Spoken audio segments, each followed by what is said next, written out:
people might say that the shared negative experience or like the shared bond, shared complaining helps them to bond.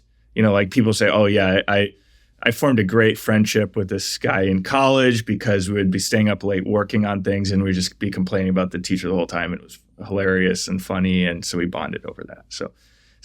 And then the second one, which maybe is slightly related, is just the sense of venting. Like complaining helps me get it out of my system. So maybe this is someone who's like interiorly complaining. And then they think, okay, if I exteriorize it or if I externalize or express or whatever, then I'm kind of just getting it out of my system. And then that helps me to be more positive moving forward. So what do you think about these two?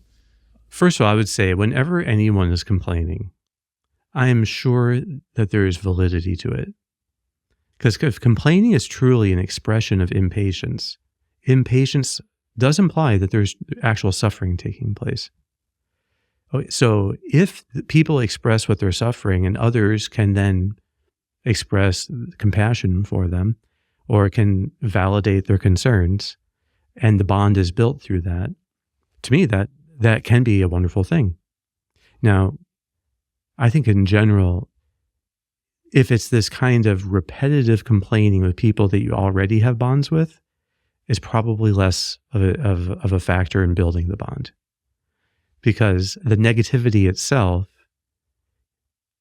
is like, as far as the negativity goes. Now, if it's the occasion for the other person to be generous and to offer you encouragement, to offer you support, then I could see that as being good. And then it wouldn't really be futile because you're expressing what you're suffering with the hope of getting someone else to help you with it. And you're kind of wanting to be bondable. But my guess is that when we're talking about chronic complaining, we're not talking about people who are bondable at that moment. We're not talking about people seeking bonds. It's more the venting of the negative emotion. So chronic complaining is going to be more that second part, which is people think that it's helpful to vent.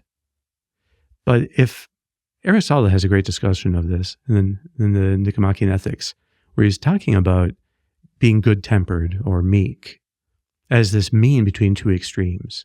And the one extreme, you have the people who are excessively angry.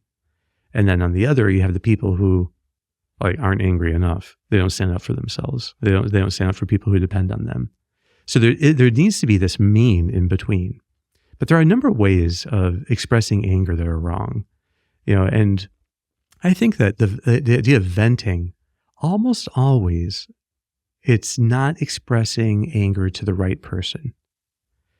So if you imagine something like your neighbor sets up a sprinkler and then it's getting your patio furniture all wet.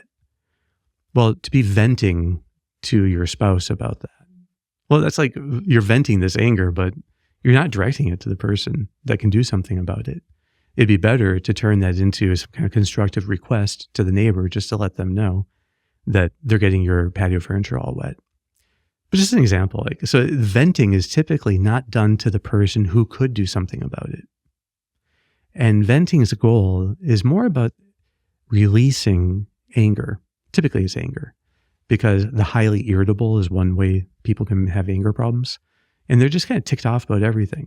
And so I think that the more people then vent these little things, the more easy it becomes to vent. And the more the negative processing bias develops to notice the things that you would be annoyed by.